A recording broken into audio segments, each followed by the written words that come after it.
গতদিন আমরা কি করছিলাম? গতদিন আমরা সাক্ষ্য আইনের যে প্রাথমিক বিষয়গুলা সেগুলা নিয়ে আলোচনা করছিলাম, ঠিক না? রেসপন্স করতে হবে। তো জি জি তো আজকে আমি একটু জিজ্ঞাসা করে দেখি যে আপনাদের কতদূর মনে আছে। আচ্ছা, বলেন, সাক্ষ্য আইনে মোট ধারা আছে কয়টা? 167টা। গুড। এই যে সাক্ষ্য আইন, এই সাক্ষ্য আইন কত সালে, মানে এই সাক্ষ্য আইনটা আমাদের দেশে, বাংলাদেশে যে সাক্ষ্য আইন চলে, সে সাক্ষ্য আইনটা কত সালের আইন? 1872 সালে। 1872 সালের আইন। আচ্ছা, 1872 সালের কত তারিখে এই আইনটা প্রবর্তন করা হয়? 1 সেপ্টেম্বর। 1 সেপ্টেম্বর। আর কার্যকরী হয় কত কত তারিখে? 1 সেপ্টেম্বর। কার্যকরী তো 1 সেপ্টেম্বর। আবার আবার বলেন, ডলি আপা বলেন। কার্যকর হয় 1 সেপ্টেম্বর। আর প্রণয়ন করা হয় কত সালে?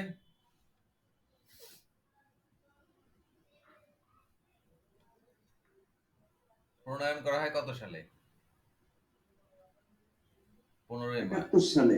15ই মার্চ। 15ই মার্চ 1872 সালে। 1871 সালে। না না, 1871 সালে তো হচ্ছে তোমার করা হয়।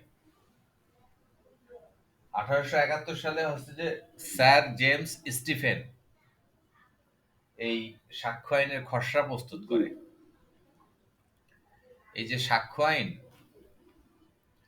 ভারতীয় সাক্ষ্য আইনের খসড়া প্রস্তুত করেন।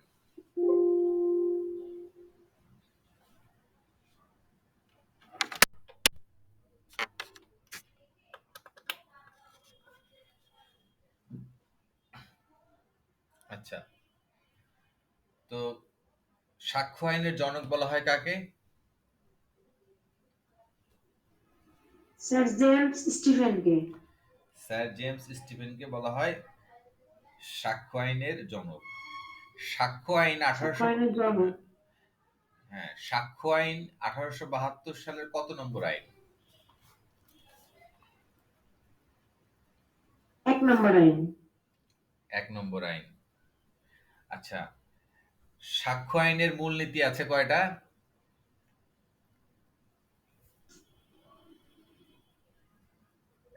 মূলনীতি আছে। মূলনীতি 3টি। মূলনীতি আছে 3টি। কি কি? বিচার্য বিষয় সীমাবদ্ধ থাকবে। 2 হচ্ছে সোনা সাক্ষ্য গ্রহণযোগ্য হবে না। 3 হচ্ছে উত্তম সাক্ষ্য গ্রহণযোগ্য হবে। ঠিক আছে। আর কোন ক্ষেত্রে সাক্ষ্য আইন প্রযোজ্য হবে?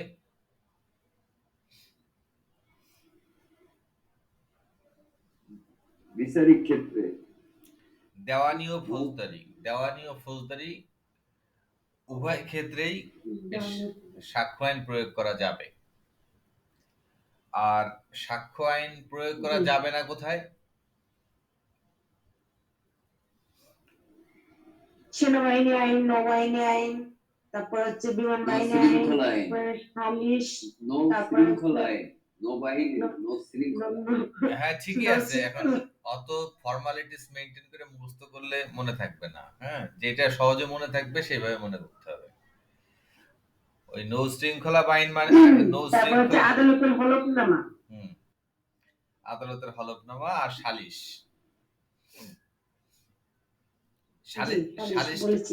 সালিশটা তো বুঝেন না? এই সালিশ শব্দটা কিন্তু আমাদের সাক্ষ্য আইনে বিভিন্ন জায়গায় আসবে। তো সালিশ তো সবাই বুঝেন না?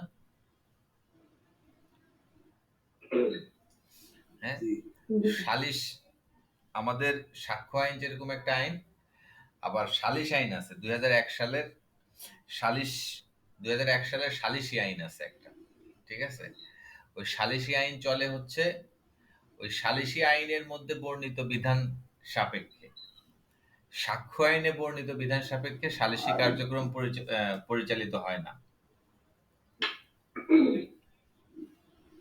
আর সেনাবাহিনী চলে ওদের নিজস্ব আইনে, ঠিক আছে? বিমান বাহিনী চলে ওদের নিজস্ব আইনে, আবার নৌবাহিনীও চলে ওদের নিজস্ব আইনে। কাজেই এই ক্ষেত্রেও সাক্ষ্য আইন প্রযোজ্য নয়। আচ্ছা, সাক্ষ্য আইনে আমরা কিছু সাজেশন দিছিলাম না? তো সেখানে কি 3 নম্বর ধারা বলছিলাম না 4 নম্বর থেকে শুরু করছিলাম? 3 থেকে শুরু করছি। 3 থেকে শুরু করছিলাম না? সাক্ষ্য আইনের 3 ধারায় কি বলা আছে শামীম?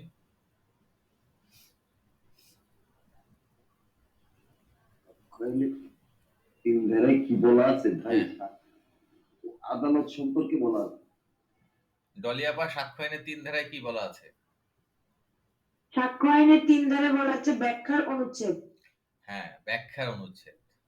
মানে সাক্ষ্য আইনে যে আমরা টুকটাক যে শব্দগুলা ব্যবহার করব, এই শব্দগুলাকে বিশ্লেষণ করছে হচ্ছে সাক্ষ্য আইনের 3 ধারা। যেমন আমি একটা শব্দ বলি, আদালত, ঠিক আছে?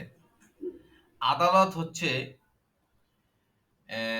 আদালত বলতে আসলে আমরা কি বুঝি, এটা সাক্ষ্য আইনের 3 ধারায় এটাকে বিশ্লেষণ করে দিছে। যেমন সাক্ষ্য আইনের 3 ধারায় বলছে কি, যে আদালত বলতে সকল জজ, ম্যাজিস্ট্রেট এবং সাক্ষ্য গ্রহণের ক্ষমতাপ্রাপ্ত সকল ব্যক্তিকে বোঝাবে। হ্যাঁ, কিন্তু সালিশদারের কোনো কার্যক্রম আদালত হিসেবে গণ্য হবে না। বুঝতে পারছো কি বলছে? আদালত কাকে বলে? আদালত হচ্ছে সকল ধরনের জজ, ম্যাজিস্ট্রেট, মানে ম্যাজিস্ট্রেট কোর্টে যে ম্যাজিস্ট্রেট বসে, জজ কোর্টে যে জজ বসে, ঠিক আছে? সকলেই হচ্ছে এক একটা আদালত। সকল জজ, ম্যাজিস্ট্রেট কে এবং ক্ষমতাপ্রাপ্ত সকল ব্যক্তিকে বোঝায়। জিনিসটা আগে বুঝে নাও। আদালত বলতে সকল জজ, ম্যাজিস্ট্রেট এবং সাক্ষ্য গ্রহণের ক্ষমতাপ্রাপ্ত সকল ব্যক্তিকে বোঝায়। সাক্ষ্য গ্রহণের ক্ষমতাপ্রাপ্ত বলতে কি বোঝায়? মানে যে সাক্ষ্য নিতে পারে। তো মানে তুমি কি ইচ্ছা করলে কারো সাক্ষ্য নিতে পারবা? সেই সাক্ষ্যের উপর ভিত্তি করে কাউকে দণ্ড দিতে পারবা? পারবা না, কারণ তোমার সেই ক্ষমতা নাই। যার ক্ষমতা আছে, কার ক্ষমতা আছে? কোন ম্যাজিস্ট্রেটের ক্ষমতা আছে। কার ক্ষমতা আছে? ওই ইসের ক্ষমতা আছে, জজের ক্ষমতা আছে, ঠিক আছে? তো এরা সাক্ষ্য গ্রহণ করতে পারবে। হ্যাঁ, এরা সাক্ষ্য গ্রহণ করতে পারবে। আচ্ছা, আমরা আসলে অনেকেই আমাদের মধ্যে অনেকেই আবার আদালত বলতে বোঝায় যে আদালত বলতে দেখা যাচ্ছে যে ঝিনেদা কোর্ট, যেটা ওটা হচ্ছে আদালত। আবার ঢাকা জজ কোর্ট, এটা একটা আদালত। মানে যেখানে জজ, ম্যাজিস্ট্রেট বসে বিচার করে, আমরা মনে করি এইটাই আদালত, ঠিক কিনা? আমাদের মধ্যে অনেকে এটাই মনে করে কিনা যে যে একজন ম্যাজিস্ট্রেট যেখানে বসে বিচার করতেছে ওইটাই হচ্ছে আদালত। মনে করে, অনেকে মনে করে না? জি, মনে করে। মানে ঝিনেদা কোর্ট ছাড়া আসলে ওইটা আদালত চত্বরটাকে আদালত মনে করে। আদালত আদালত চত্বরটাকে আদালত মনে করে, কিন্তু আদালত বলতে কি আসলে তাই? ডলিয়া, বা আদালত বলতে কি আসলে তাই বোঝায়? না, কি বোঝায় একটু বুঝান? না, তাই বোঝায় না। বুঝান তো আমার একটু, কি বোঝায় আদালত বলতে? বইয়ের ভাষায় না, নিজের ভাষায়।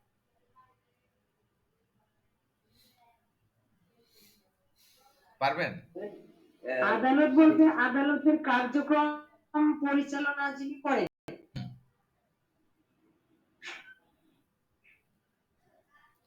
জজ বা ম্যাজিস্ট্রেট একটা বিচারক থাকতে হবে।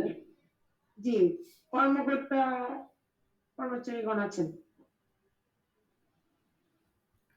শোনেন, আমি বলি, আদালত বলতে আসলে জায়গাকে আদালত বলে।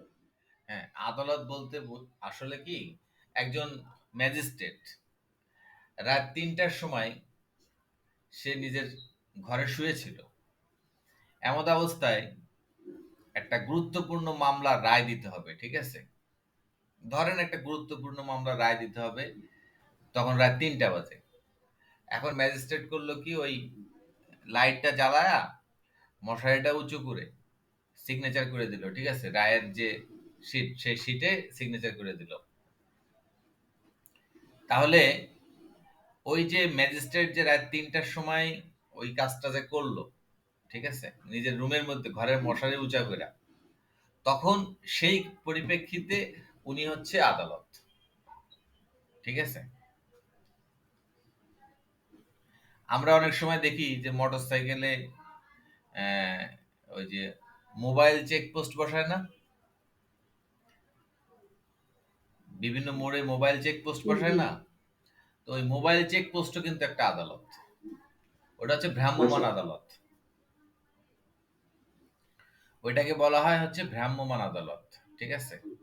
ওই যেখানে যাবে ওখানে বসে সে মনে করো যে ই কেউ যদি কোনো হ্যাঁ ও আদালত যে কাজ করে ওখানে বসে যেমন জরিমানা করে, শাস্তি দেয়, সে ওখানে বসে জরিমানা দিচ্ছে, শাস্তি দিচ্ছে, এই জন্য সে আদালত। তো আসলে আদালত বলতে কোনো জায়গাকে বোঝায় না, আদালত বলতে বোঝায় যে যিনি এই সাক্ষ্য গ্রহণ করতে পারেন, বিচার করতে পারেন, দণ্ড দিতে পারেন, তিনি হচ্ছে আদালত।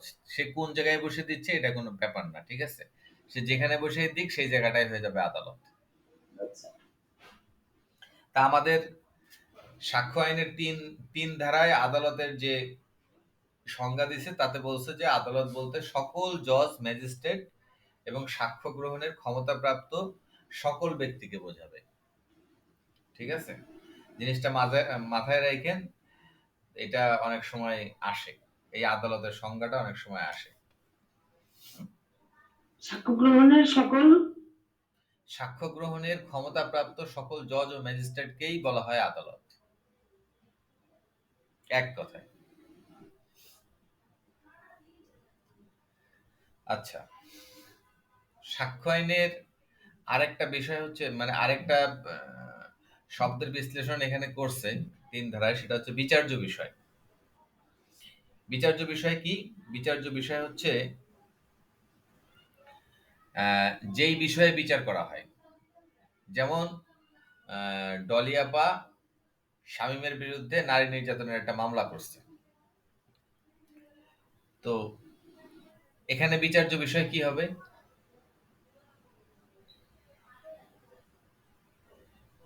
এখানে বিচার্য বিষয় হবে যে শামীম ডলি আপাকে নির্যাতন করছে কিনা, এটাই হচ্ছে বিচার্য বিষয়। ডলি আপা বলছে যে সে শারীরিকভাবে নির্যাতন করছে, তো আদালত তখন বিচার্য বিষয় ধার্য করে দেবে কি যে শামীম ডলি আপারে কোন রকম শারীরিক নির্যাতন করছে কিনা, এই হচ্ছে গিয়ে বিচার্য বিষয়।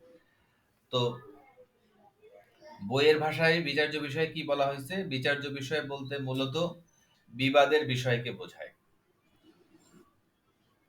আচ্ছা, আর এই বিচার্য বিষয় সম্পর্কে বলা আছে দেওয়ানি কার্যবিধির কোথায়, কারো জানা আছে?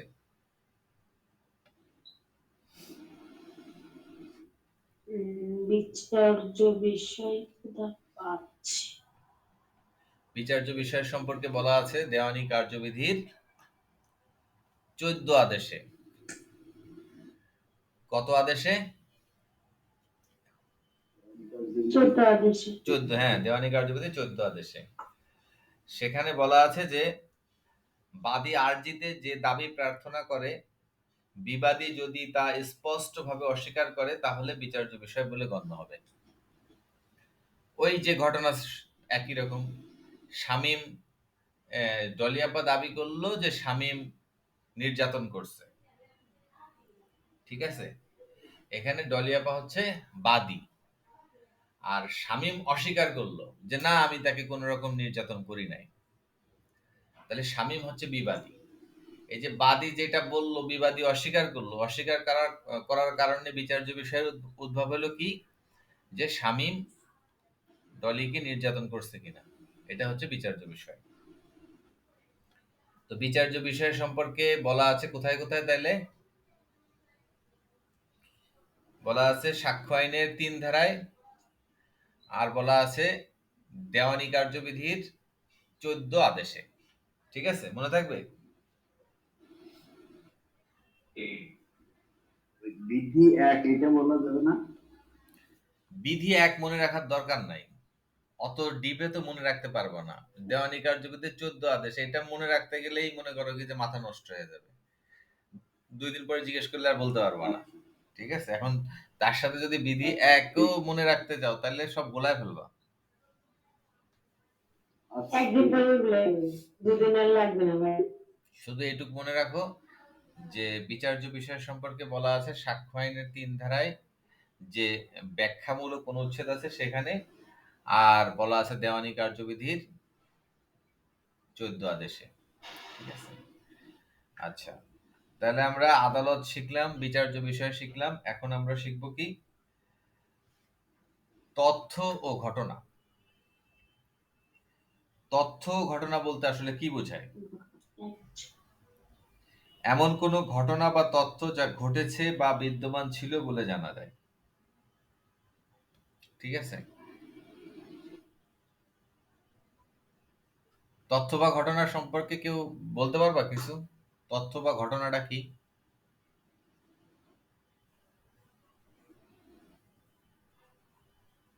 যে বিষয়ে মামলাটা দাখিল করা হবে, যে সেটাই তো, মানে যে সমস্যাটা তৈরি হয়েছে ওই সমস্যাটা।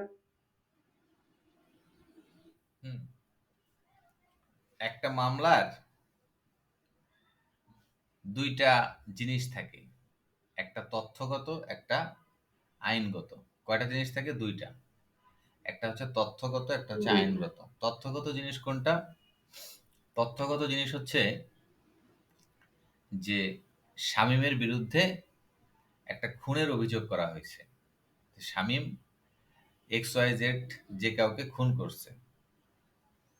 ঠিক আছে, তো এই যে খুনের অভিযোগ শামীমের বিরুদ্ধে আনা হয়েছে, এখন এই খুন করতে গিয়ে শামীম যে সমস্ত কার্যক্রম করছে, সাপোজ একটা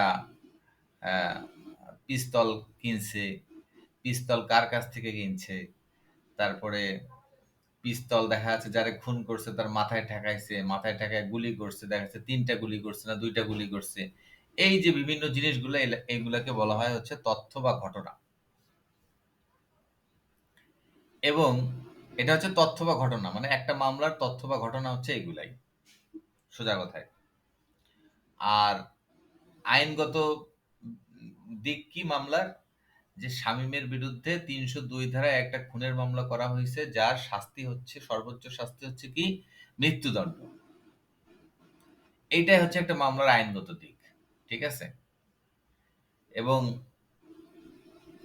আমরা যখন কোনো মামলা নিম্ন আদালত থেকে উচ্চ আদালতে যাই, তখন উচ্চ আদালত কি করে? উচ্চ আদালত হচ্ছে এই আইনগত ভুল, নিম্ন আদালতের যে আইনগত ভুল আছে সেইগুলা ধরে। তথ্যগত কোনো বিষয় নিয়ে উচ্চ আদালতের কোনো মাথা ব্যথা নাই। ঠিক আছে, উচ্চ আদালতের মাথা ব্যথা শুধু আইনগত দিক নিয়ে। তো এটাই হচ্ছে একটা মামলার তথ্য বা ঘটনা। তথ্য বা ঘটনা বুঝতে পারছো কি বলছি?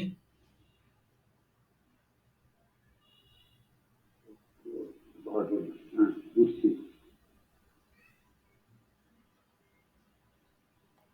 তাহলে আইনগত দিকটা হচ্ছে হাইকোর্টে গেলে, উচ্চ আদালতে গেলে আইনগত দিকটা দেখে, তাই তো? উচ্চ আদালতে তথ্য গেলে এবং আইনগত ঘটনা দিকটা নিয়ে কোনো না, কথা। ওদের ঘটনা নিয়ে কোনো মাথা ব্যথা নেই। ওদের মাথা ব্যথা হচ্ছে যে নিম্ন আদালত রায় দিতে গিয়ে কোনো আইনগত ভুল করছে কিনা।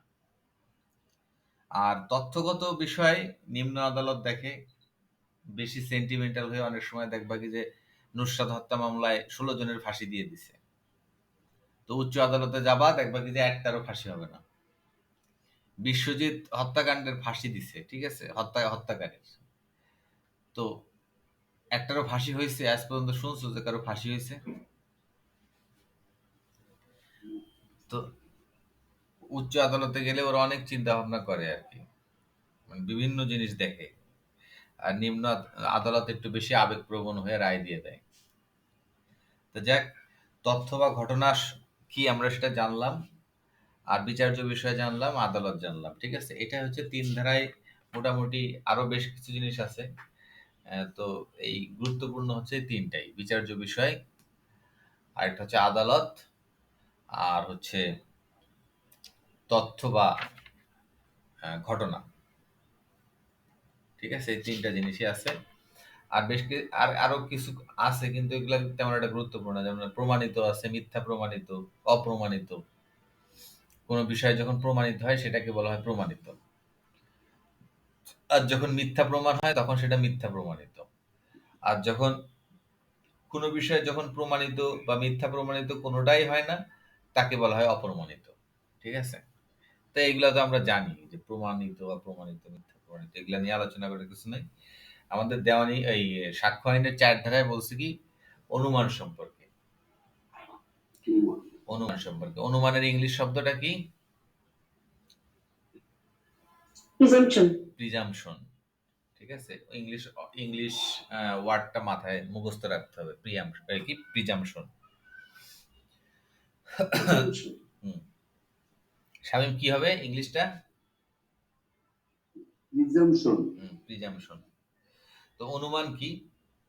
অনুমান হচ্ছে যে বিনা প্রমাণে কোনো ঘটনা বা বিষয়কে সাময়িকভাবে ধরে নেওয়াকে বলা হয় অনুমান। অর্থাৎ কোনো একটা বিষয়, আমি এর আগের দিন বলছিলাম যে চুরি হয়ে গেছে, চুরি হয়ে যাওয়ার পরে চোরাই মালগুলা শামীমের কাছে পাওয়া গেছে। তো শামীমের কাছে চোরাই মাল যেহেতু পাওয়া গেছে, আদালত প্রাথমিকভাবে ধরে নিবে কি, যে শামীম হচ্ছে চোর। ঠিক না ডলিয়াবা? জি, স্যার অবশ্যই চল। হ্যাঁ, শামীম হচ্ছে চোর, তো এটা আদালত ধরে নিবে। জি। এই যে ধরে নিছে, এটাকে বলা হয় হচ্ছে অনুমান।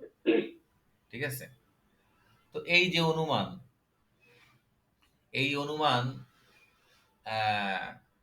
কতখানি গ্রহণযোগ্য? এটা কি গ্রহণযোগ্য অনুমান? এটা তেমন একটা গ্রহণযোগ্য অনুমান না। ঠিক আছে, তো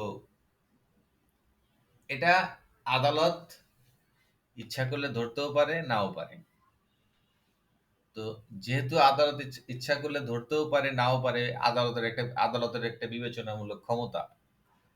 তো এই ধরনের অনুমানকে আমরা বলি হচ্ছে কি অনুমান? মেপ্রিজম। হ্যাঁ, মে প্রিজিউম। অনুমান করতে পারে। মে প্রিজিউম, এটাকে বলা হয় হচ্ছে মে প্রিজিউম, মানে আদালত অনুমান করতে পারে। তো আরেকটা কি অনুমান আছে? Shall prism. Shall presume. Shall অনুমান প্রিজিউম, করবে। হ্যাঁ, অনুমান করবে। কিছু কিছু ঘটনা যেগুলা আদালত অনুমান করতে বাধ্য। যেমন আপনি মায়ানমারের সাথে বাংলাদেশের একটা মানে সমুদ্র সীমা নিয়ে গ্যাঞ্জাম হয়েছে, ঠিক আছে, তো বা সেন্ট মার্টিন দ্বীপ নিয়েই একটা গ্যাঞ্জাম হয়েছে। তো অনেক আগের একটা মানে ম্যাপ বাংলাদেশ সরকার নিয়ে, এটা তো আন্তর্জাতিক আদালতে বিচার হচ্ছে। তো বাংলাদেশের এই মানে ওয়ার্ল্ড ম্যাপ, ওয়ার্ল্ডের একটা ম্যাপ নিয়ে সে আদালতের কাছে দেখাইলো, বাংলাদেশ দেখাইলো যে মাননীয় আদালত দেখেন যে মানচিত্রে সেন্ট মার্টিন বাংলাদেশের সীমানার ভিতরে আছে। তো এই যে বাংলাদেশের ম্যাপ, এই ওয়ার্ল্ড ম্যাপ, এই ওয়ার্ল্ড ম্যাপের ভিতরে যে আহ, সেন্ট মার্টিন বাংলাদেশের দিকে ইন্ডিকেট করা আছে বা বাংলাদেশের সীমানার ভিতরে, এই জিনিসটা আদালত অনুমান করতে বাধ্য। ঠিক আছে, এখানে আদালত অনুমান না করার কিছু নাই, কারণ এটা একটা স্বীকৃত জিনিস, তাই না?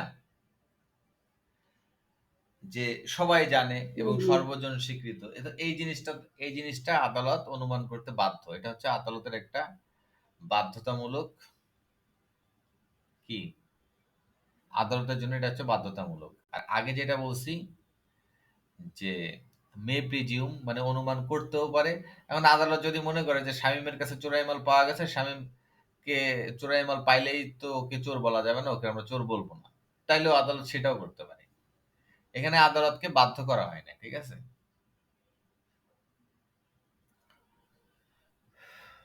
তাহলে আমরা অনুমানকে প্রধানত কয় প্রকার পাইছি? 2 প্রকার। একটা হচ্ছে আইনগত অনুমান, আর একটা হচ্ছে তথ্যগত অনুমান। আইনগত অনুমান কি? বিনা প্রমাণে যে সকল আইনগত বিষয়ে আদালত আইন অনুযায়ী ধরে নেয় সেই সব বিষয়কে বলা হয় আইনগত অনুমান। তো আইনগত অনুমান তো আমরা বললামই, ঠিক আছে। যেমন দেখা যাচ্ছে যে আপনার বাংলাদেশের দণ্ডবিধি দণ্ডবিধি আইন, এই দণ্ডবিধি আইনে যদি কোনো একটি বিষয় বলা থাকে তো সেটা আদালত অনুমান অবশ্যই করবে, ঠিক আছে। তো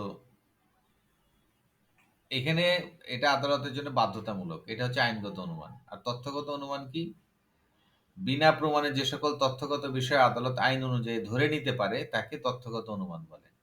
যেমন আগে যেটা বলছি আর কি, তথ্যগত অনুমান বলতে ওই চুরি হয়ে যাওয়ার পর চোরাই মাল যার কাছে পাওয়া যায়, আবার দেখা যাচ্ছে যে এটা নির্ভর করে কিসের উপরে? মানুষের সাধারণ গতিধারা, তারপরে কার্যকলাপ ইত্যাদির উপর ডিপেন্ড করে, ঠিক আছে, এই তথ্যগত অনুমানটা। মানে শামীমের কাছে চোরাই মাল পাওয়া গেছে, চোর বলে শামীমকে ধরে নিবে কখন?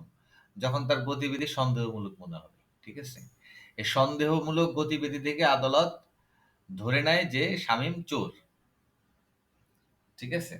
চোরের সব সিমটমই তার মধ্যে আছে, চোরাই মাল পাওয়া গেলেই শুধু হবে না, চোরের সব সিমটম তার মধ্যে আছে, এই জন্য শামীমকে আদালত চোর হিসেবে ধরে নিবে। তো এইটা হচ্ছে তথ্যগত অনুমান। এখানে আইনের কোনো বিষয় নেই, আছে? এখানে আইনের কোনো বিষয় নেই, এখানে শুধু তথ্য। আর তথ্যগত জিনিস কি মামলার, সেটা তো আমি আগেই বলছি।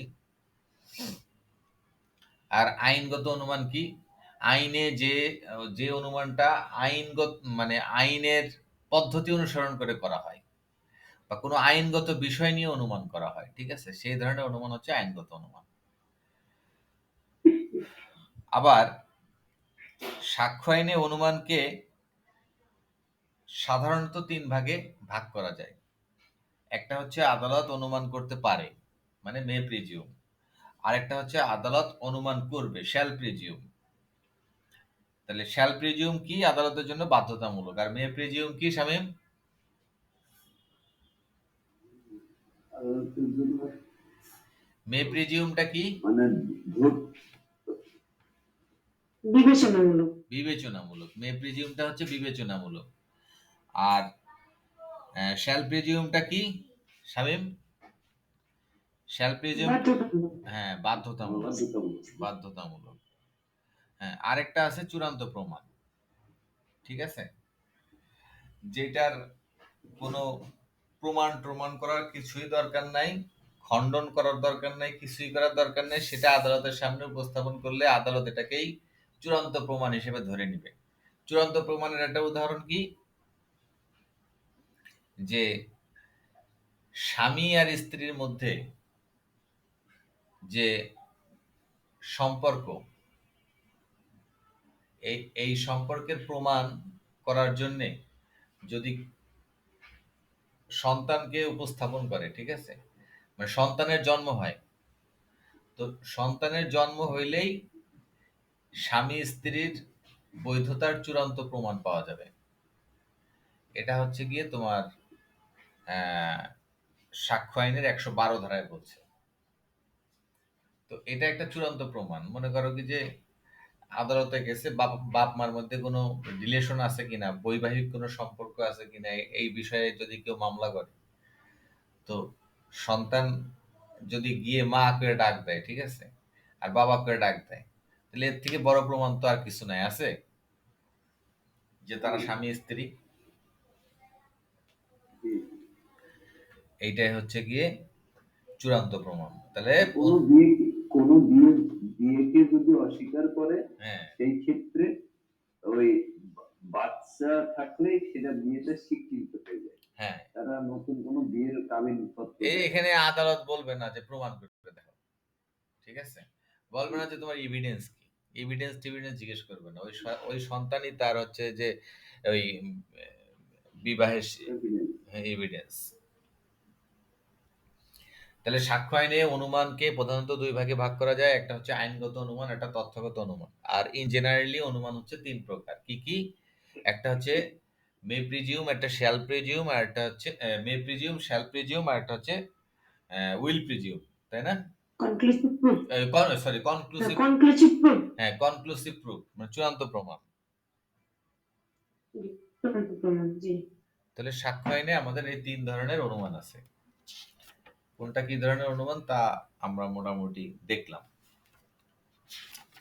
আর এই অনুমান নিয়ে বেশ কিছু ধারায় আছে, যে অনুমান কোনগুলা হচ্ছে যে মে প্রিজিউম, কোনগুলা শ্যাল প্রিজিউম, কোনগুলা কনক্লুসিভ প্রমাণ, এরকম কিছু আছে। এগুলা আমরা যখন সামনে যাব তখন এগুলা নিয়ে আলোচনা করব। আপাতত সাক্ষ্য আইনের 3 ধারায় ব্যাখ্যাসমূহ, ওই কি ব্যাখ্যাসমূহ, আর 4 ধারায় হচ্ছে অনুমান। অনুমান সম্পর্কে বলা, হ্যাঁ, অনুমান সম্পর্কে বলা হয়েছে। আচ্ছা, সাক্ষ্য আইনের 5 ধারায় কি বলছে, যে কোন কোন বিষয়ে সাক্ষ্য দেওয়া যাবে। সাক্ষ্য আইনের 5 ধারায় কি বলছে শামীম? কোন বিষয়ে সাক্ষ্য দেওয়া যাবে? তুমি কি মন চাইলে যে কোনো বিষয়ে সাক্ষ্য দিতে পারবা? একটা মামলা চলতেছে, খুনের মামলা। তুমি খুনের মামলায় গিয়ে সাক্ষী দিলা কি যে সে ওই যার বিরুদ্ধে খুনের মামলা করা হয়েছে, তুমি তার বিরুদ্ধে সাক্ষী দিলা কি ভাই ওরে আমি সব সময় দেখছি কি যে বারে গিয়ে মদ খায়, এটা দিলে হবে? যেদিন যেদিন যেদিন বৃষ্টি হয় সেদিনও খায়, আর যেদিন বৃষ্টি হয় না সেদিনও খায়। এই ধরনের সাক্ষ্য দিলে তো হবে না। সাক্ষ্য দিতে হবে বিচার্য বিষয়ে ও প্রাসঙ্গিক বিষয়ে। দুইটি বিষয়ে দুইটি বিষয়ে সাক্ষ্য দেওয়া যাবে। কি কি শামীম? দুইটি বিষয়ে সাক্ষ্য দেওয়া যাবে কি কি?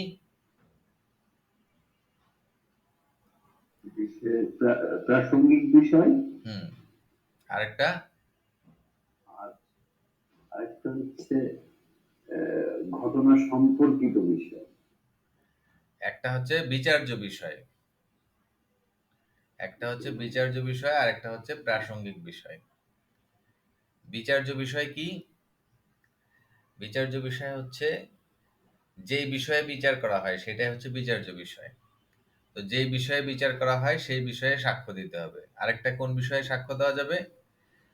প্রাসঙ্গিক বিষয়। প্রাসঙ্গিক বিষয় মানে কি, যে বিচারের সাথে মানে সম্পর্কিত যে সমস্ত বিষয়, যেমন 5 বন্ধু মিলা যুক্তি পরামর্শ কইরা একজনকে খুন করলো।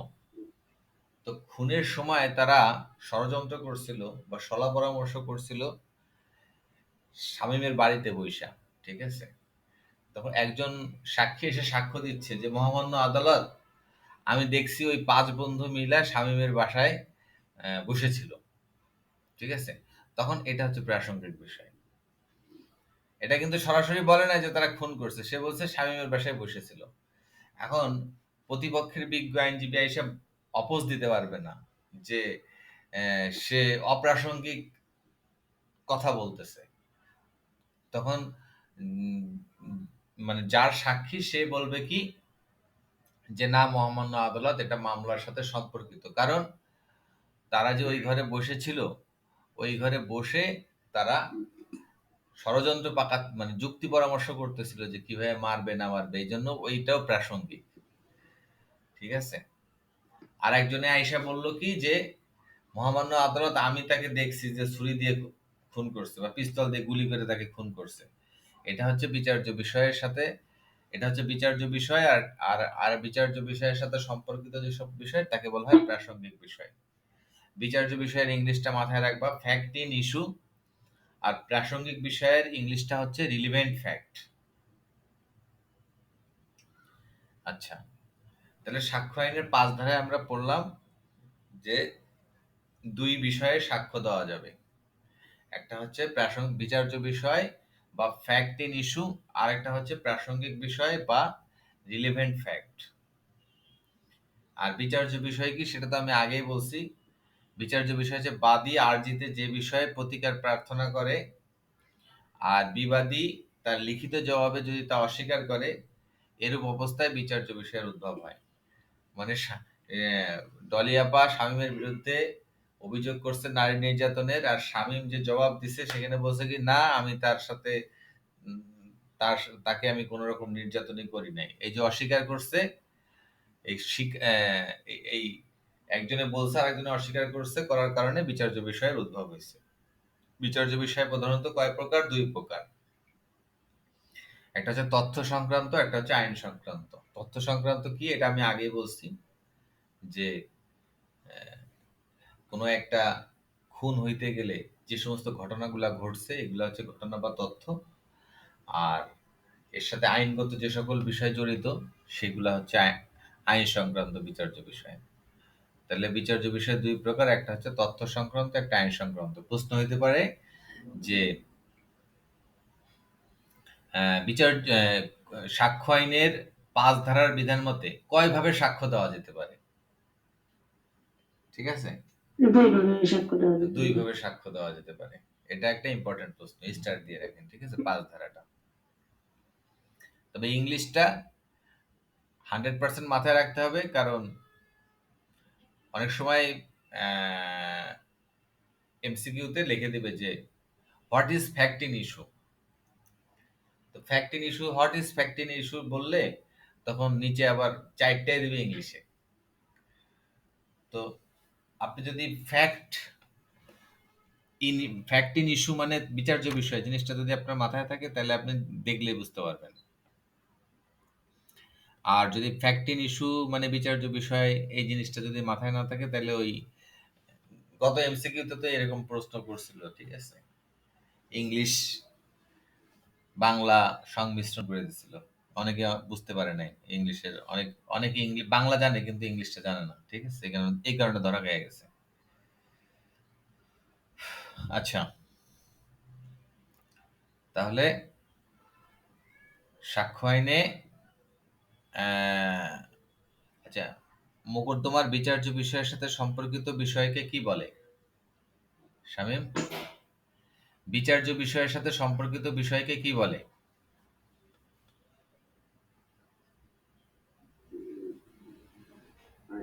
আইনগত প্রাসঙ্গিক বিষয়। বিষয়। বিচার্য বিষয়ের সাথে সম্পর্কিত বিষয়কে কি বলে ডলিয়াপা?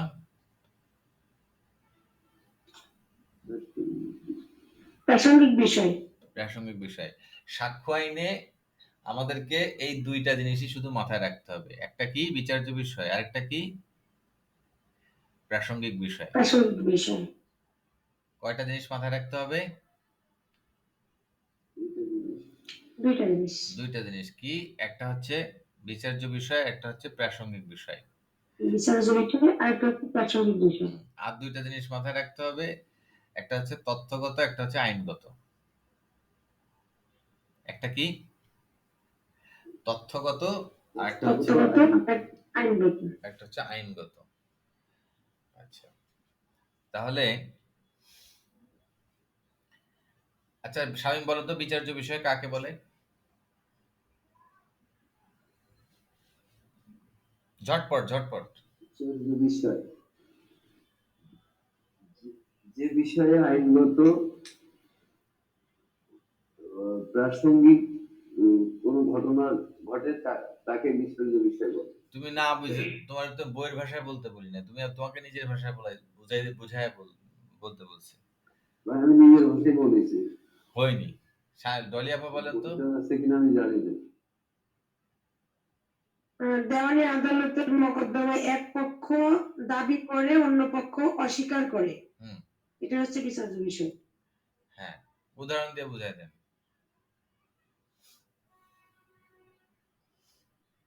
আমি শামীম ভাইয়ের নামে একটা মামলা করলাম যে আমার জমি শামীম ভাই দখল করেছে, এবং শামীম ভাই হচ্ছে আদালতে জবাব দিবে যে না, এই জমি আমার, আমি দখল করিনি, এটা আমারই জমি, এটা দলের জমি না। তাহলে এটার কারণে কি হলো? এই যে আপনি বললেন সে অস্বীকার করলো, এই কারণে কি হলো?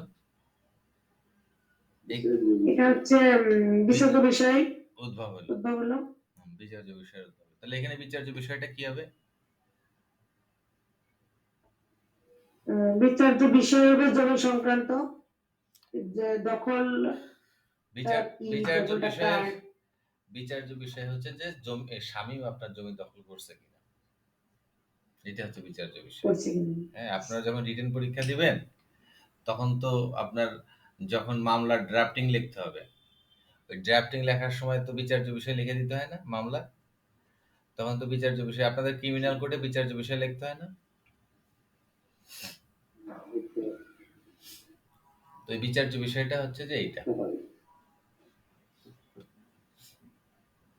আচ্ছা, বিচার্য বিষয় আর প্রাসঙ্গিক বিষয় কাকে বলে শামীম?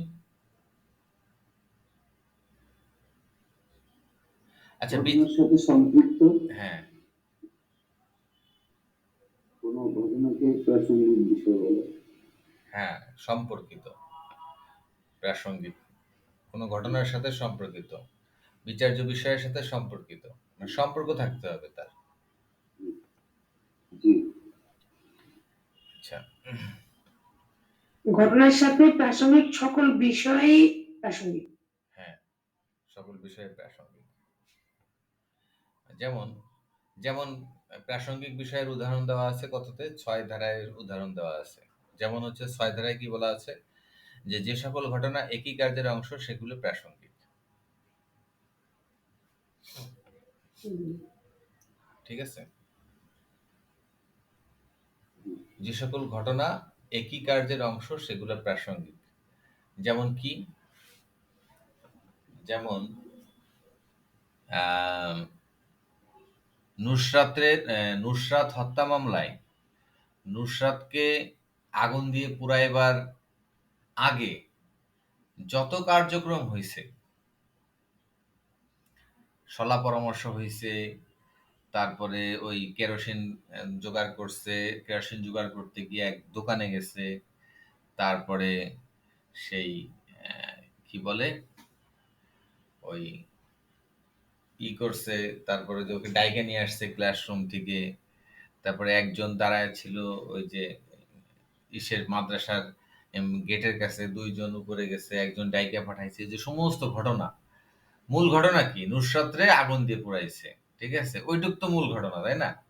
কিন্তু এই মূল ঘটনা ঘটাইতে গিয়ে তো আরো প্রচুর ঘটনা ঘটাইছে না? এগুলো হচ্ছে প্রাসঙ্গিক ঘটনা। এটা হচ্ছে 6 ধারায় বলছে। 6 ধারায় বলছে যে যে সকল ঘটনা একই কার্যের অংশ সেগুলো প্রাসঙ্গিকতা। তা 6 ধারা থেকে প্রশ্ন আসতে পারে যে সাক্ষ্য আইনের রেসজেস্টি নীতি সম্পর্কে বলা আছে কোথায়? এই 6 ধারার যে এই যে আমি যে কথাটা বললাম, এটার একটা ল্যাটিন শব্দর নাম হচ্ছে রেসজেস্টি, ঠিক আছে? এই রেসজেস্টি, RESGESTAE, রেসজেস্টি নীতি। এই রেসজেস্টি নীতি কথা বলা আছে কোথায়? সাক্ষ্য আইনের 6 ধারায়। আবার প্রশ্ন আসতে পারে যে রেসজেস্টি, তো আবার প্রশ্ন আসতে পারে যে একই কার্যের যে সকল ঘটনা একই কার্যের অংশ সেগুলো প্রাসঙ্গিক, এই কথা বলা আছে কোথায়? তখন উত্তর হবে সাক্ষ্য আইনের 6 ধারায়।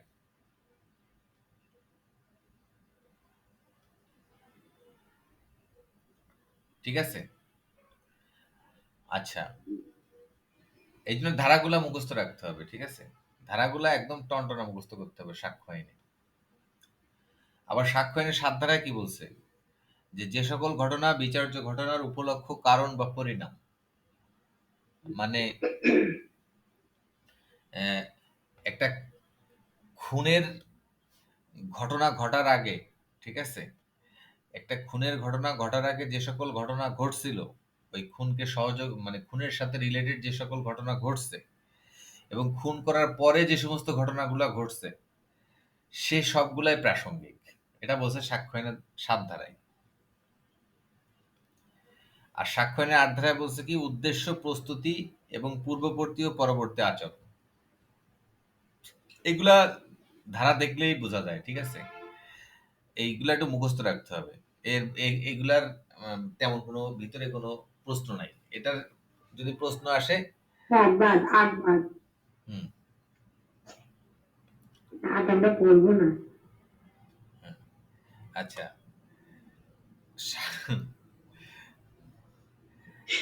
সাক্ষ্য আইনের 9 ধারায় বলা আছে যে প্রাসঙ্গিক ঘটনার ব্যাখ্যা বা উপস্থাপনার জন্য আবশ্যকীয় ঘটনা, মানে প্রাসঙ্গিক মূল ঘটনা হচ্ছে বিচার্য বিষয়, বিচার্য বিষয়ের সহযোগিতার জন্য টানা হয়েছে প্রাসঙ্গিক বিষয়কে। আবার প্রাসঙ্গিক বিষয়ের ব্যাখ্যা বা উপস্থাপনের জন্য যে সকল ঘটনা আবশ্যিক সেগুলোর সম্পর্কে বলা আছে কোথায়? সাক্ষ্য আইনের 9 ধারায়।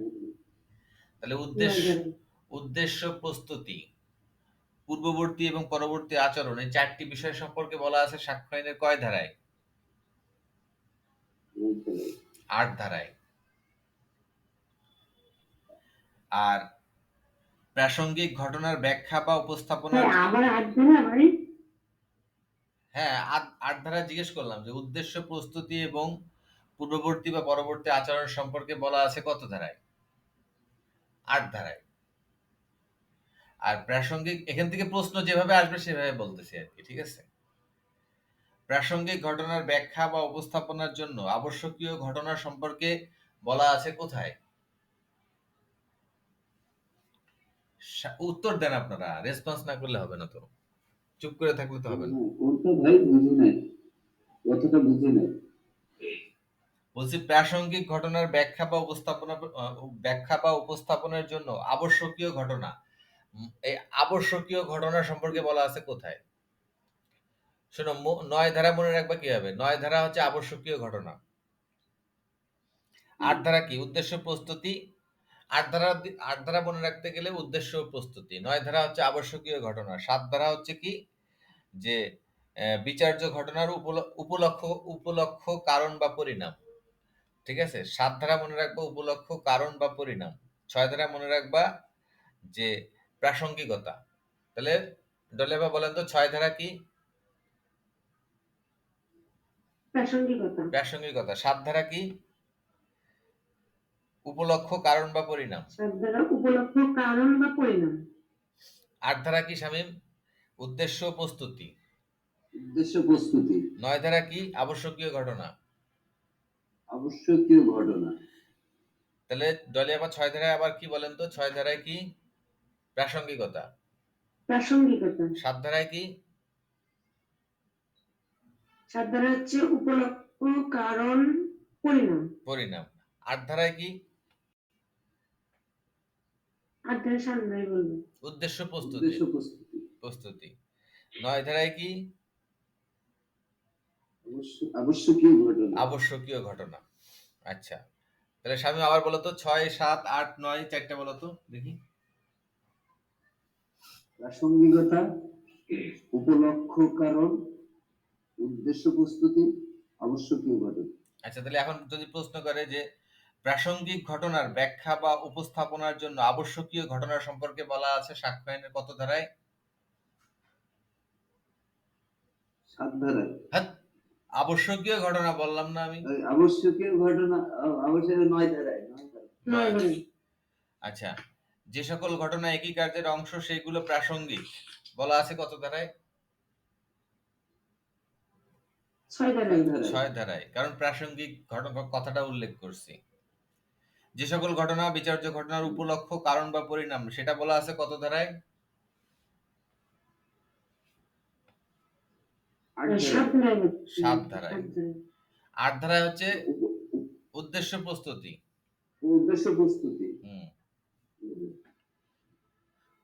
তাহলে এইভাবে মুখস্থ করতে হবে, ঠিক আছে? এইভাবে মুখস্থ করলে মনে থাকবে। আর 10 ধারায় বলা আছে কি? অভিন্ন অভিপ্রায়। 10 ধারায় কি বলা আছে? অভিন্ন অভিপ্রায়। তাহলে আবার 6 থেকে 10 পর্যন্ত বলো তো শামীম, দেখি মুখস্থ হয়েছে কিনা।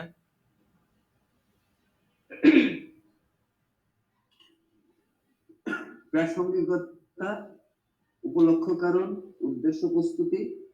9 ধারায় আবশ্যকীয় ঘটনা। আর 10 হলো অভিন্ন অভিপ্রায়। 10 ধারার এখানে একটা স্টার দাও, কারণ 10 ধারাটা তোমার দণ্ডবিধি আইনের 34 ধারায় বলা আছে। তাহলে 10 ধারাটা কোথায় বলা আছে? দণ্ডবিধি 34 ধারা। 10 ধারায় কি বলছে? দ্রুত দ্রুত। অভিন্ন অভিন্ন অভিপ্রায়। অভিপ্রায়। অভিন্ন অভিপ্রায়। অভিন্ন অভিপ্রায়। 10 ধারায় অভিন্ন অভিপ্রায় বলছে। আর এই অভিন্ন অভিপ্রায় কথাটা দণ্ডবিধিতে কত ধারায় বলা আছে?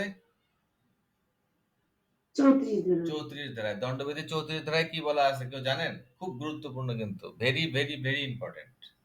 Common intention. অভিন্ন অভিপ্রায়। Common intention.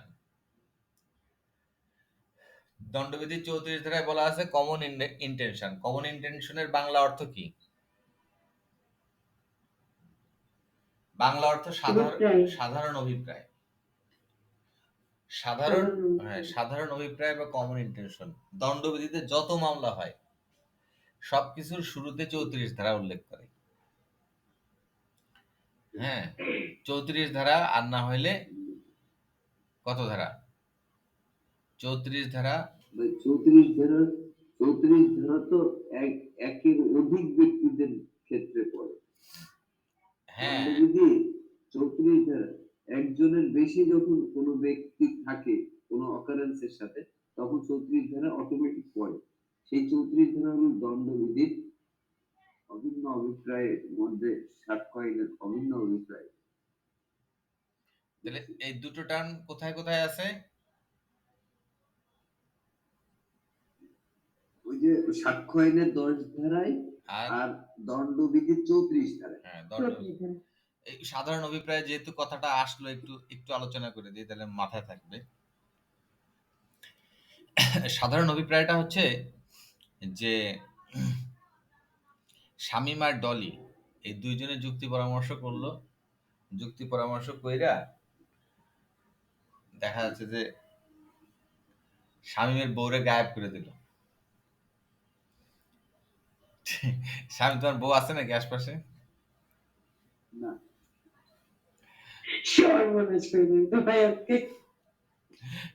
সমস্যা নেই। তো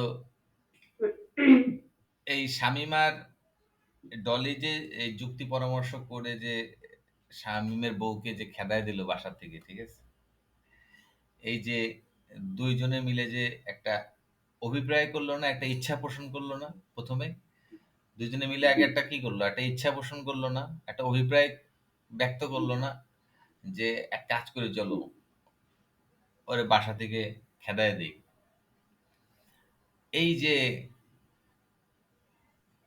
শামীম আর ডলি দুইজনে মিলে যে কাজটা করলো, ঠিক আছে, এটা হচ্ছে একটা উপাদান, সাধারণ অভিপ্রায়ের একটা উপাদান। দেখবা কি যে শামীমের বউরে যে তাড়ায় দিছে, এটা শামীম নিজে তাড়ায় দিছে, ডলি কিন্তু হাত লাগায় নাই। কিন্তু যেহেতু শামীম আর ডলি দুইজনে মিলে একটা পরামর্শ করছে, অভিপ্রায় ব্যক্ত করছে, এবং তাদের যে প্ল্যান, ষড়যন্ত্র, সেই ষড়যন্ত্র অনুযায়ী কাজটা হয়েছে। শামীম গিয়ে তার বউরের চুলের মুঠি ধরে তাড়ায় দিছে, ব্যাস শেষ। এবার মানে বলতেছে, ডলি বলতেছে যে মহামান্য আদালত, আমি তো কিছু করি নাই, যা করার তো করছে শামীম।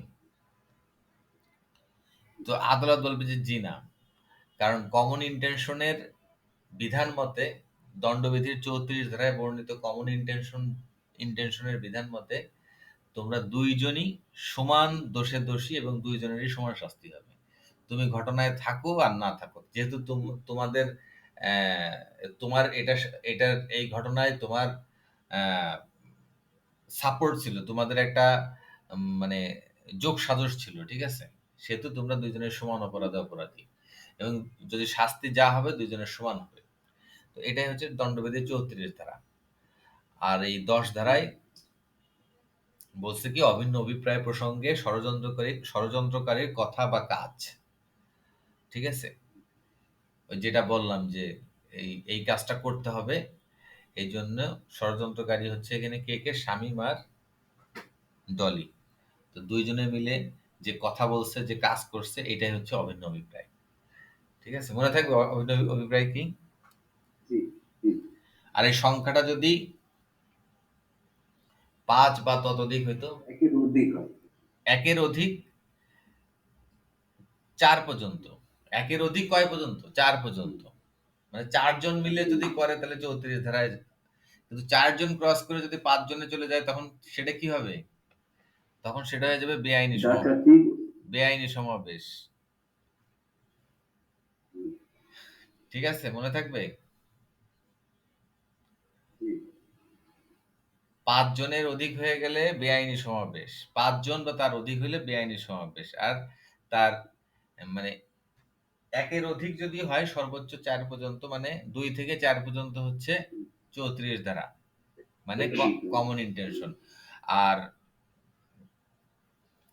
5 বা ততোধিক হইলে বেআইনি সমাবেশ, এটা হবে 149 ধারায়, মানে এটাকে বলা হচ্ছে কমন ইন্টেনশন, আর এটা হচ্ছে কমন অবজেক্ট। 149 হচ্ছে কমন অবজেক্ট। ঠিক আছে?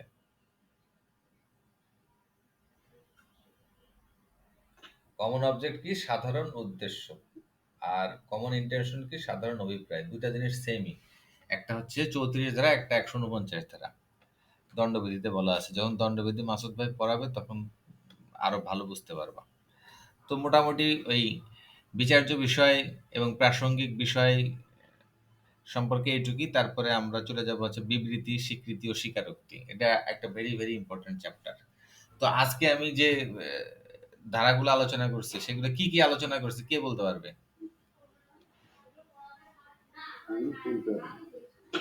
বলো, বলবো। বলেন।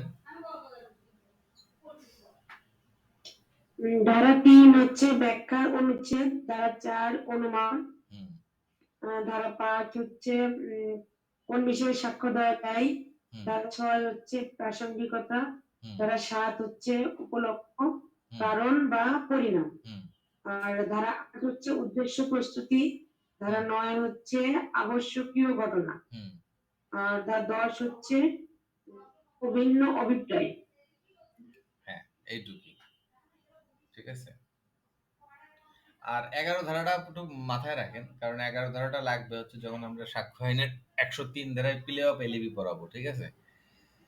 সাক্ষ্য আইনের 11 ধারায় বলছে যে সকল ঘটনা কোনোভাবেই প্রাসঙ্গিক নয়, সেইগুলা যখন প্রাসঙ্গিক হয়, তাহলে মনে রাখতে গেলে কি হবে? কোনোভাবেই প্রাসঙ্গিক নয়। এইটুকু মনে রাখলেই 11 ধারা মাথায় চলে আসবে। ঠিক আছে? কি মনে রাখবেন? কোনোভাবেই প্রাসঙ্গিক নয়। কোনোভাবে প্রাসঙ্গিক নয়, মানে লাইনটা বুঝতে পারেননি মনে হয়, বুঝাই দিই। হ্যাঁ, যে আজকে কালীগঞ্জে একটা মার্ডার হয়েছে। তো মার্ডার হওয়ার পরে শামীম রে বানাইছে 1 নম্বর আসামি। জিনিসটা বুঝছেন? কালীগঞ্জে কি হয়েছে? একটা মার্ডার হয়েছে। মার্ডারে শামীম রে বানাইছে 1 নম্বর আসামি। তো শামীম আদালতে গিয়ে বলল যে মহামান্য আদালত, মানে যেদিন মার্ডারটা হয়েছে মনে করেন কি যে এই মাসের 20 তারিখে। তো শামীম বলল কি, মহামান্য আদালত, আমি হচ্ছে 20 তারিখে ঢাকায় মধুমতি সিনেমা হলে সিনেমা দেখতেছিলাম। ঘটনা হয়েছে খুনের ঘটনা, সেখানে শামীম নিয়ে আসছে কি সিনেমা দেখার ঘটনা। তো এটা কি কোনোভাবেই প্রাসঙ্গিক হয়? এটা কোনোভাবেই প্রাসঙ্গিক হয় না। কিন্তু প্রাসঙ্গিক হবে কখন? যখন বিচার্য বিষয়ের সাথে সম্পর্কিত হবে। যে সকল ঘটনা কখনোই প্রাসঙ্গিক নয়, সে সকল ঘটনা যে সকল ক্ষেত্রে প্রাসঙ্গিক হয়, এই সম্পর্কে বলা আছে সাক্ষ্য আইনের 11 ধারায়। সাক্ষ্য আইনের 11 ধারার একটা ল্যাটিন প্রবাদ আছে, সেটা হচ্ছে পিলে অফ এলিবি। কি বলা আছে? পিলে অফ এলিবি। প্রশ্ন আসতে পারে যে পিলে অফ এলিবি সম্পর্কে সাক্ষ্য আইনের কত ধারায় বলা আছে, তখন কি দিবেন?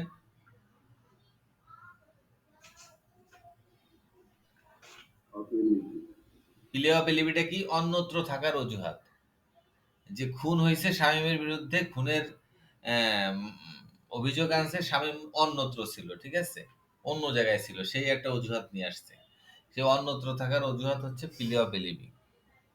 তো এই পর্যন্ত আর কি মোটামুটি সাক্ষ্য আইনের 3 ধারা থেকে এই 16 ধারা পর্যন্ত এরকম প্রাসঙ্গিক অপ্রাসঙ্গিক এই সমস্ত বিষয় নিয়ে বলা আছে। তবে ইম্পর্টেন্ট হচ্ছে 11 ধারা পর্যন্ত, বাকিটার মাথায় ঢুকানোর দরকার নেই। ঠিক আছে? এটা হচ্ছে হ্যাঁ। তাহলে আমি যদি প্রশ্ন করি যে কয় বিষয়ে সাক্ষ্য দেওয়া যাবে? এটা সাক্ষ্য আইনের কত ধারা, কয় বিষয়ে সাক্ষ্য দেওয়া যাবে? তাহলে কি কয়, শামীম কি বলবা? উত্তর কি? তিন- তিন ভাবে। তিন ভাবে কি কি?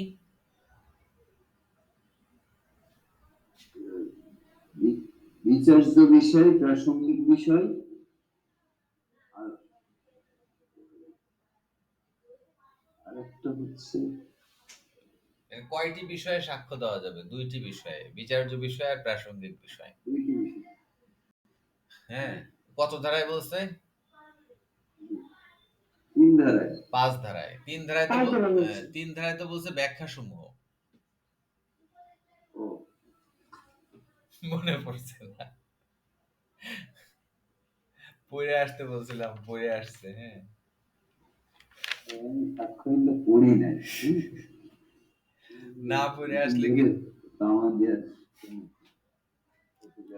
ভাই সারাদিন তো আমাদের আইনের অনুচ্ছেদের হ্যাঁ অনুচ্ছেদের সাথে মারামারি হয়েছে ভাই। সারা বছর কি করছিলেন? এখন সারা বছরে পড়া একদিনে পড়লে হবে? আগের পড়া থাকবে, এখন জাস্ট সেগুলা রিভিউ হচ্ছে। সারা বছর বই ধরি নাই, 1 তারিখটা ধরেছি, 2টা বই। সারা বছর তাহলে তো সত্য বাদ, এখন তো আপনি নতুন ভাবে মানে ব্রেনে ঢুকাই দিচ্ছেন আপনি, তাই না, ভাই নিজে পড়ার একজন পড়ানো একই ব্যাপার হয় না ভাই। কারণ আমরা যে একটার সাথে আর একটা রিলেটেড, এইটা কখনো পড়ি নাই, পড়ছি মুখস্থ। আচ্ছা, এই যে বিবৃতি, স্বীকৃতি ও স্বীকারোক্তি, এটা একটা চ্যাপ্টার আছে, হ্যাঁ, সাক্ষ্য আইনে। এটা হচ্ছে কি তোমার সাক্ষ্য আইনের 17 থেকে 31 ধারা পর্যন্ত এই বিবৃতি, স্বীকৃতি আর স্বীকারোক্তি সম্পর্কে বলা আছে। কি কি বলা আছে? নাম কি? বিবৃতি, স্বীকৃতি আর স্বীকারোক্তি। স্বীকারোক্তি। হ্যাঁ, বিবৃতিটা কি জিনিস? এই যে আমি যেটা বলতেছি সেটা কি? বিবৃতি। সেটা একটা বিবৃতি। কারণ কি? বিবৃতি কাকে বলে? কোনো বিষয় সম্পর্কে কোনো ব্যক্তি বা ব্যক্তিগণের প্রদত্ত মতামতকেই বলা হয় বিবৃতি। তাহলে হ্যাঁ, আমার এই বিবৃতিটা কখন স্বীকৃতি হয়ে যাবে? আমার এই বিবৃতিটা স্বীকৃতি হয়ে যাবে তখন যখন আমি আদালতে গিয়ে আমার এই কথাটা বলবো, তখন হয়ে যাবে স্বীকৃতি। তখন কি হয়ে যাবে? স্বীকৃতি। আচ্ছা, আরেকটা হচ্ছে স্বীকারোক্তি। স্বীকারোক্তি হচ্ছে কি? যে কোনো একটি অপরাধের, মানে শামীমের বিরুদ্ধে অভিযোগ আনা হয়েছে কি, যে শামীম একটা মার্ডার করছে। খুনের মামলা। হ্যাঁ, খুনের মামলা। শামীম একটা মার্ডার করছে। শামীম তো পুলিশের সামনে কিছুই বললো না। পরে পুলিশ তো রিমান্ডে নিছে শামীম। রিমান্ডে নিয়ে এমন প্যাদানি দিছে, ঠিক আছে, সে আব্দুল জলিলটা যা করছিল আর কি।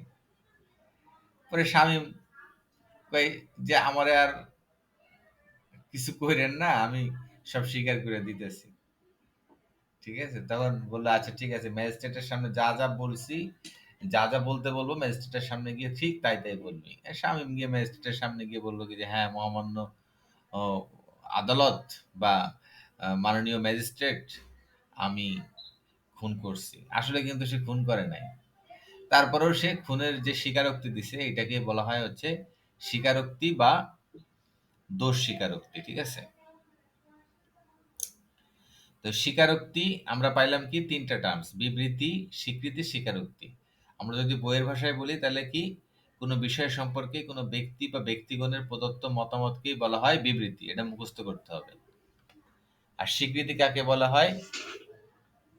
স্বীকৃতি হলো কোনো মৌখিক বা লিখিত উক্তি যা মোকদ্দমার বিচার্য বিষয় ও প্রাসঙ্গিক বিষয় সম্পর্কে কোনো সিদ্ধান্তের সূচনা করে।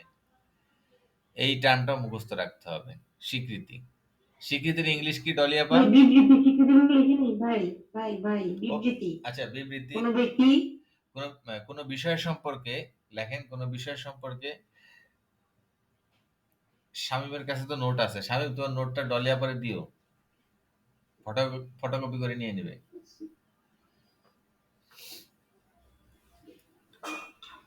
কোনো বিষয় সম্পর্কে কোনো ব্যক্তি বা ব্যক্তিগণের প্রদত্ত মতামতকে বলা হয় বিবৃতি।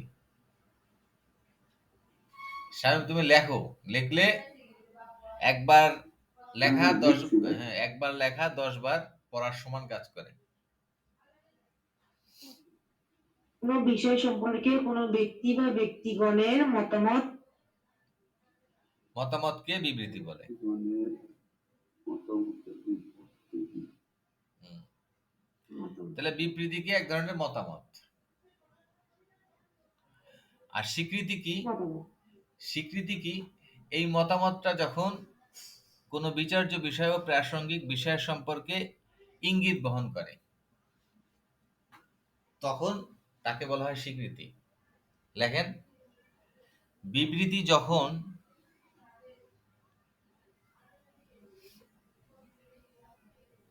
লিখছেন, বিবৃতি যখন বিবৃতি জি বিবৃতি যখন বিচার্য মামলার বিচার্য বিষয় বা প্রাসঙ্গিক বিষয় সম্পর্কে কোনো সিদ্ধান্ত দেয়,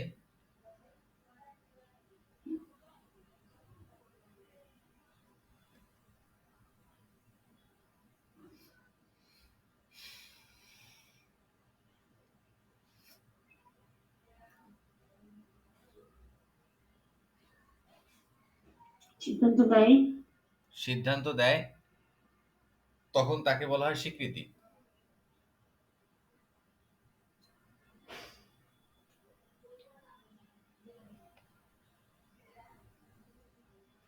আচ্ছা, হয়েছে না? স্বীকৃতি। হুম।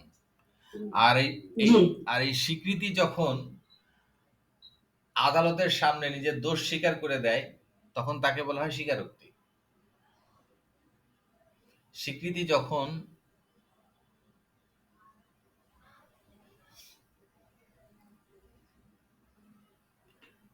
লিখছেন,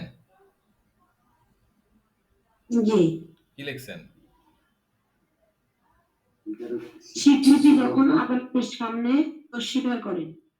স্বীকৃতি যখন আদালতের সামনে দোষ স্বীকার করে দেওয়া হয় তখন তাকে বলা হয় স্বীকারোক্তি।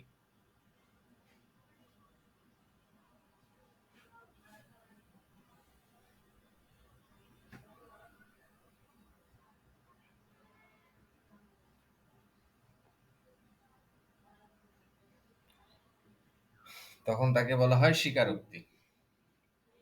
স্বীকারোক্তি। জি ভাই। তো স্বীকারোক্তি বুঝতে পারছেন তো? স্বীকারোক্তি কি? স্বীকারোক্তির ইংলিশ শব্দটা লিখে রাখেন বাম পাশে, ডান পাশে। স্বীকারোক্তি ইংলিশ কি? কনফেশন। CONFESSION, confession. কনফেশন মানে স্বীকারোক্তি। কনফেশন। কনফেশন মানে স্বীকারোক্তি। আর স্বীকৃতির ইংলিশটা কি? অ্যাডমিশন। অ্যাডমিশন। অ্যাডমিশন মানে হচ্ছে স্বীকৃতি।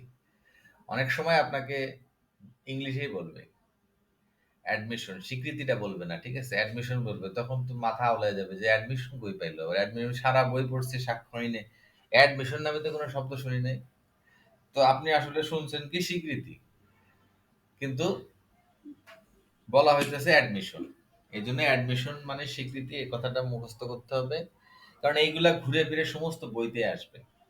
সাক্ষ্য আইনে আসবে, দণ্ডবিধিতে আসবে, তারপরে দেওয়ানি কার্যবিধিতে আসবে, তামাদি আইনে আসবে, সব জায়গায় আসবে এই যে স্বীকৃতি, বিবৃতি, স্বীকারোক্তি এগুলা।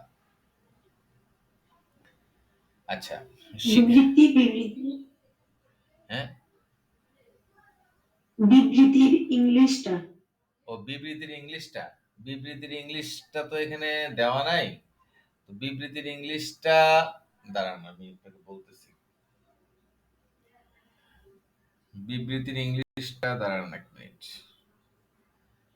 সাধারণত স্বীকৃতি আর স্বীকারোক্তি এই দুইটা ইংলিশ খুব মুখস্থ করতে হয়। বিবৃতিটা তেমন একটা ইম্পর্টেন্ট না, তারপর আমি বলে দিচ্ছি।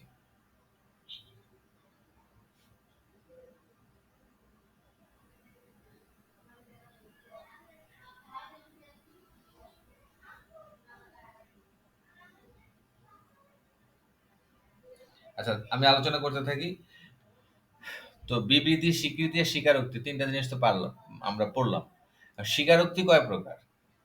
স্বীকারোক্তি প্রধানত দুই প্রকার। একটা হচ্ছে বিচারিক দোষ স্বীকার, আর একটা হচ্ছে বিচার বহির্ভূত দোষ স্বীকার। আচ্ছা, আহ, স্বীকৃতি কয় প্রকার? কি স্বীকারোক্তি দুই প্রকার। একটা হচ্ছে বিচারিক দোষ স্বীকার আর একটা হচ্ছে বিচার বহির্ভূত দোষ স্বীকার। হুম। আচ্ছা, বিবৃতি একটা সহজ ইংলিশ, সেই ইংলিশটাই আমরা অনেক সময় জানি না। স্টেটমেন্ট, স্টেটমেন্ট এই বিবৃতি ইংলিশ। স্টেটমেন্ট মানে হচ্ছে বিবৃতি, এটা কিন্তু আদালতে সবসময় উচ্চারণ করা হয়, কিন্তু এই স্টেটমেন্ট মানে হচ্ছে যে বিবৃতি, সেটা মাথায় ছিল না আর কি। ঠিক আছে,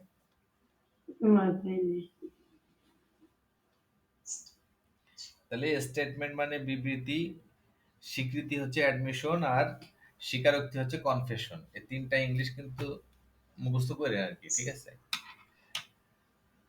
আচ্ছা,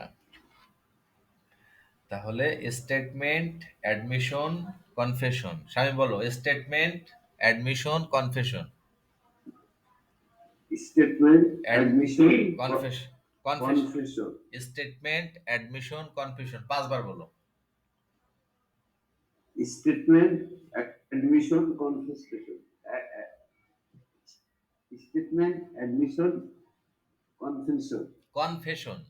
statement, confession. Statement, admission, confession.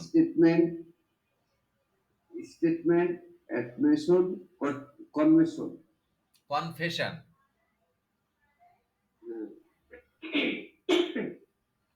দলিয়াপা 5 বার বলে। Admission, confession. দলিয়াপা 5 বার বলে। Statement, admission, confession. Statement, admission, confession. Statement, admission, confession. Statement, admission, confession. Statement, admission, confession. আচ্ছা, তাহলে আমি স্টেটমেন্ট, অ্যাডমিশন, কনফেশন। আচ্ছা, তাহলে আমি এবার ধরি, স্বীকৃতি ইংরেজি কি? অ্যাডমিশন। অ্যাডমিশন। স্বীকারোক্তি ইংরেজি কি? কনফেশন। আর বিবৃতি ইংরেজি কি? স্টেটমেন্ট। স্টেটমেন্ট। ঠিক আছে, আচ্ছা, স্টেটমেন্ট। তাহলে স্বীকারোক্তি প্রধানত দুই প্রকার, বিচারিক দোষ স্বীকার, একটা হচ্ছে বিচার বহির্ভূত দোষ স্বীকার। বিচারিক দোষ স্বীকার কি? আদালতে গিয়ে যে 164 ধারায় যে স্বীকারোক্তি দেয় না, দোষ স্বীকার করে যে স্বীকারোক্তি দেয় 164 ধারায়, ওইটাই হচ্ছে বিচারিক স্বীকারোক্তি, কারণ বিচারকের সামনে দিছে। আর 161 ধারায় যখন সিআরপিসির 161 ধারা, আমি কিন্তু যে 164 বলছি এটা কিন্তু সিআরপিসির। ঠিক আছে, সিআরপিসি 164 ধারায় বিচারকের সম্মুখে যদি কোনো অপরাধী তার দোষ স্বীকার করে বক্তব্য দেয়, সেটা হচ্ছে বিচারিক দোষ স্বীকার। আর সিআরপিসির 161 ধারায় পুলিশ যখন কাউরে ডাকে, কোনো ঘটনা তদন্ত করার সময় পুলিশ যখন কাউকে ডাকলে যাকে ডাকছে সে যদি স্বীকার করে, দোষ স্বীকার করে কোনো বক্তব্য দেয়, তাহলে সেটা হচ্ছে বিচার বহির্ভূত দোষ স্বীকার। এই বিচার বহির্ভূত দোষ স্বীকারের উপর ভিত্তি করে কি কাউরে শাস্তি দেওয়া যাবে? যাবে না। আর 164 ধারায় যে বিচারিক দোষ স্বীকার, এর উপর ভিত্তি করে কি কাউকে শাস্তি দেওয়া যাবে? যাবে। ঠিক আছে, কারণ 161 ধারায় বিচার বহির্ভূত দোষ স্বীকার কত ধারায়? 161 ধারায়। এটা কোন ধারা? হ্যাঁ। এটা কোন জায়গার ধারা? এটা কি এই সাক্ষ্য আইনের ধারা না অন্য কোন জায়গার ধারা? সাক্ষ্য আইনের 17। সাক্ষ্য আইনের 17 ধারা। হ্যাঁ, সাক্ষ্য আইনের 17 ধারা তো না, এটা সাক্ষ্য আইনের কোনো ধারাই না। সাক্ষ্য আইনের 17 ধারায় বলছে স্বীকৃতি সম্পর্কে, অ্যাডমিশন সম্পর্কে, স্বীকারোক্তি সম্পর্কে বলে নাই। সিআরপিসির 161 ধারায়। হ্যাঁ, সিআরপিসির 161 ধারায়। সিআরপিসির 161 ধারায় এটা কোন ধরনের স্বীকারোক্তি? বিচার বহির্ভূত দোষ স্বীকারোক্তি। বিচার বহির্ভূত দোষ স্বীকারোক্তি। আর 164 ধারায় যেটা দেওয়া হয় এটা কি বলা হয়? বিচারিক দোষ স্বীকারোক্তি। বিচারিক দোষ স্বীকারোক্তি। এছাড়াও 3 প্রকারের স্বীকারোক্তি আছে, প্রধানত 2 প্রকারের স্বীকারোক্তি আছে। এছাড়াও 3 প্রকারের স্বীকারোক্তি আছে। এটা কি?